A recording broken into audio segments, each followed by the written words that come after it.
RV battery disconnects appeared to be a hot topic.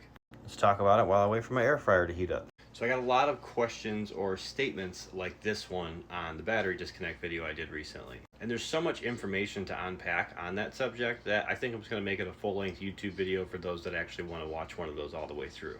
Because there are a ton of different scenarios, and some of them are kind of hard to explain. For instance, there was a lot of people saying that the battery disconnect should always be on while traveling for the brakes and the breakaway switch.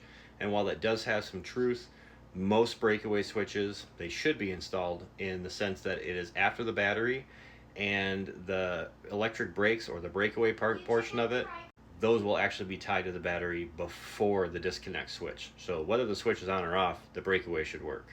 If it doesn't, it needs to be rewired. It's not safe to drive like that, or you'll need to have the disconnect on. The other topic that came up quite a bit was solar. And solar is another thing that has so many different variables because it depends on how the solar was set up, who installed it, and how they set it up. Even from factory, they all do it a little bit differently. So solar may be going directly to the battery before the transfer switch. It may be after the battery or after the transfer switch. There's a lot of different scenarios to that. For instance, sometimes things in the coach can still work with the disconnect off because maybe the solar is attached after the disconnect, and if it's off, it's still getting power from solar. Or it could be the other way around. Another thing that came up pretty commonly is even with my disconnect off, this slide room works or my refrigerator works, something like that. And that is simply because there are some things that are wired directly to the battery. A lot of 12-volt refrigerators, for instance, won't be affected by the disconnect because they're actually connected directly to the battery or connected to a bus bar on their own resettable breaker.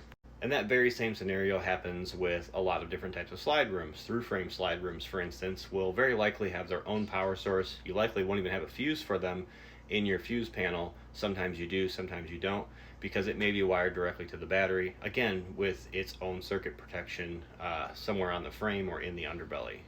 It's an excellent place, by the way.